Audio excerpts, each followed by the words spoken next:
Spider-Man 2's graphics, are they good or are they bad? Isn't that the question of the day? So since the gameplay reveal for Spider-Man 2, there's definitely been a lot of discussion about the graphics of the game, specifically about them looking a bit disappointing, especially considering the weight. Some people are saying the game looks fine, others are complaining that it looks like a PS4 game. Ouch. One tweet here by Ollie: people saying Spider-Man 2 doesn't look like a PS5 game are failing to take into account how much larger the map is, how much faster you can traverse, being able to switch between characters so quickly. These are things that the PS4 couldn't do, so no, it doesn't look like a PS4 game. Graphics aren't everything, gameplay comes first. And I can kind of agree with that. G Frapetto responds, "You are literally saying bigger is better. It's not. I will take a smaller map that is more detailed, interactive and polished over a massive landscape of bland buildings. We don't need to swing around empty queens if that means the whole game will suffer for it." Sage of Six Blacks responds, "My brother in Christ, if you put Spider-Man in a small map, you will definitely be able to clear it in under a minute. In the case of Spider-Man, bigger map is definitely better, especially considering the increase in swing speed. Then delay the game until you can do it right, instead of releasing something that looks like a PS4 launch title, and not a visually impressive one. If you're gonna do something, you need to do it right or not at all." So yeah, it's definitely been pretty heated on Twitter in regards to the graphics. My opinion, well, I can't lie, I was a little disappointed by them. Not because they're bad, at all.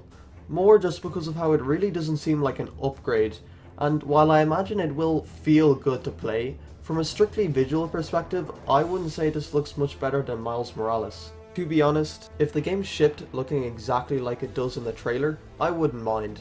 Gameplay is the most important to me, which is why it confuses me how everyone is so focused on the graphics that they aren't pointing out the pretty uninspired gameplay.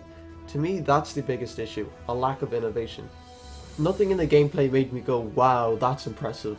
It's all just pretty standard, and I think this is where Insomniac fatigue is starting to set in for me.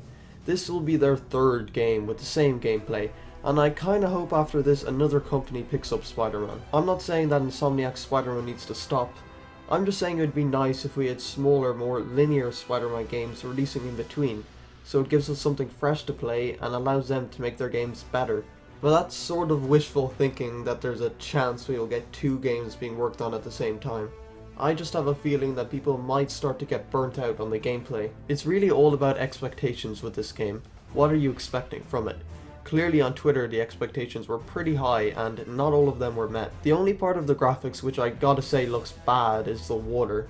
Not necessarily when Miles is above the water, although even there I wouldn't say the water looks great, but when he is in it, it looks pretty rough. I've seen better looking water in PS3 games. I hope it looks better for the full release. But that's pretty much my entire opinion on the graphics. They're fine.